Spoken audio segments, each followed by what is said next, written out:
Hello everybody, it's Jama Malmi. Welcome back to another scrapbook process video.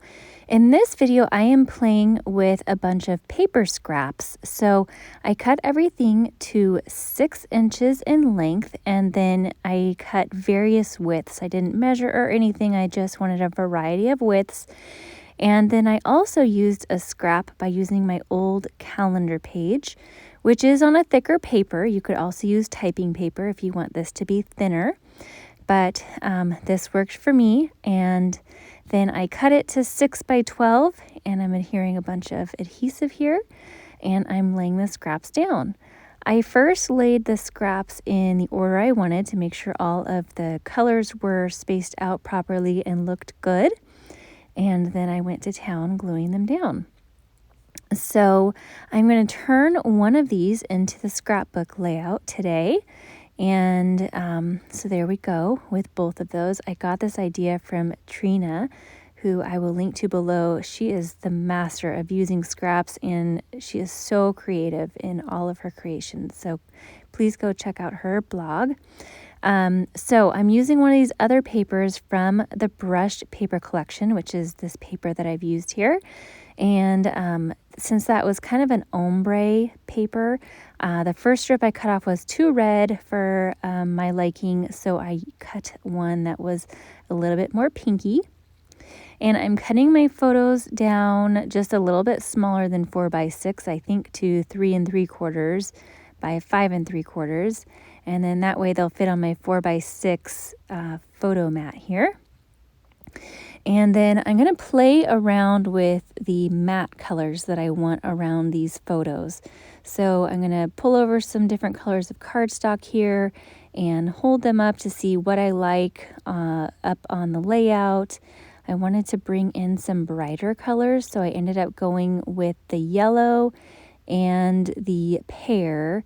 Now the pear is a retired color, and this paper pack, the Brushed collection, is from 2014, but it has been brought back and updated with new colors. So the current collection is green apple. So here you see that I'm matting both photos in different color mats, but then what I ended up doing is matting them all together on one mat. So you'll see that here in a moment, and I thought that that worked better with the mixed media that I decided to do. So I've been really into mixed media lately and decided that I wanted to add some to this layout. And so that's what I'm going to be doing with a stencil and some texture paste and watercoloring and lots of fun stuff. So here are the two photos on the different colored mats, and then now on the one mat, which I'm liking a lot better. It just seems to work better. And then I mounted it onto that bouquet ombre looking paper, which I'm really liking how this all works much better. It made me so much happier. All right, so now I've got the kind of focal point in the middle, and now I'm going to add some texture. So this is a stencil that I made with stencil film and my Cricut, and I created this stencil quite a while ago. I've used it a couple times. It is from the Complete Creativity Cricut collection. One of the cards has this pattern as sort of a layout, a layover on it. What am I trying to say? Anyways, it's part of a card that I cut out as a stencil. So I put the paste going down the side and then kind of around where the photos were going to go. And then over on the right, I wished I hadn't added the texture paste because it was too much pattern on pattern. So then I ended up making that into just straight texture paste without a stencil, and that looked better. So that's what I ended up doing. And then I'm watercoloring with my stamp pads here. I squeezed some ink into the lid, added some water, and then I'm just taking it straight from the lid of my ink pad with a watercolor brush and watercoloring with it. And this works wonderfully as watercolor.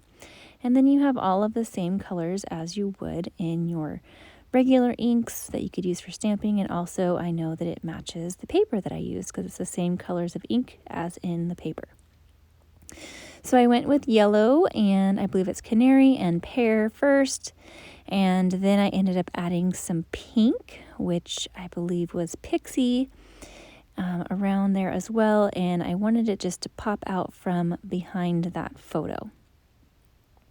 I added some more splatters in pink after I realized that I wanted splatters, and then I wanted to have some more splatters that kind of stood out more. So I went with black. That's sort of my go-to for a pop of color, just a little bit of an accent. So I splattered some black using watered down acrylic paint just in the corners of around the photo.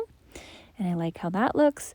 And then I took another step further and I used my clear shimmer brush to splatter some more. Now this doesn't show up a whole lot, but it does add just a little bit of shine around the layout, and I really like the look that that adds. It's very subtle, but looks so, so pretty. All right, so now for the title, I wanted it to be called Sibling Love because I am journaling about how my kids have always had such a special relationship ever since my son was a little baby, my daughter, and they just love each other. So I cut out sibling in pink twice, and I'm layering it so that it has a little dimension. And then it's hard to tell, but I also cut out a shadow layer in vellum underneath that, which if I were to do over, you can't really see it, so I probably wouldn't even bother adding it, but I did because I had cut it. And then love is also 2 layers, so I cut out the top layer in glitter paper, and the layer underneath it is just in gray to give it a little bit of dimension too, and it just adds a little bit of something. It's not a lot of dimension, but it definitely, you can tell that there's some added dimension there. So I'm gluing both of those down. I'm using my T-square ruler to make sure that my sibling title is straight, and I'm using the Tombow glue in the green bottle, and that sticks well to the mixed media. Then I wanted to add a tag for the journaling, and I'm going to create a little sleeve for it to go in. So I used the new tags and tabs thin cut to cut the tag, and then I cut a tab to go over the top of the tag to give it a little bit different top, and also to add some more glitter because I had the glitter at the bottom and I wanted to add a little glitter up in the top left. And then I'm creating this sleeve for it to tuck into so that it has somewhere to go underneath that little photo mat area. So this is just regular computer paper, and I'm making a little sleeve, just taping the sides, and I'm going to add some foam to the back of the photos and pop that little sleeve right under there. I decided I needed to make it thinner so it didn't get kind of lost in there. So made it thinner, sticking it right under the mat like that, and now I've got a little sleeve for it to go into so it doesn't run into adhesive and can always fit right in there. I wanted to add some more vellum, so I decided to use that little portion that is just kind of scraps. I tore it for some added texture, and now I've got a little vellum sticking out for some soft texture there. I'm going to glue that where I like it. It doesn't, the tape doesn't stick as well to the mixed media, so I just used some of that Tombow glue to make sure that it's stuck down well. All right, so these stickers are the old stickers. The updated stickers are cardstock stickers. These are vellum stickers. So I mounted them onto white cardstock and then trimmed them out to make sure that they stood out well. And that little saying is so perfect. I was so excited when I saw it. I didn't even look at it before I started this layout, but I just love it. It says, "The best thing to hold on to in life is each other," from Audrey Hepburn. And I just thought that was so perfect, the way that she's holding on to him and these photos. It was just so sweet.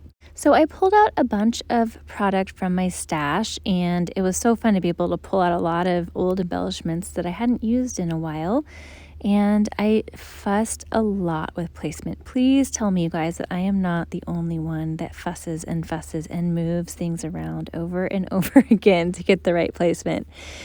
Let me know in the comments if you do this too, because I am just, I guess it's part of my perfectionist nature, but also just kind of the art of layering and clustering in scrapbooking, I guess, kind of lends itself to moving things around a lot. So, but that's part of what I enjoy. I love the embellishing part of creating a page, and so I do enjoy spending the extra time on this kind of stuff. So the green Gerber daisies are from Martha Stewart. I've had them for quite some time, so I'm not sure if they're still available. The white plastic hearts are a current product from Close to My Heart.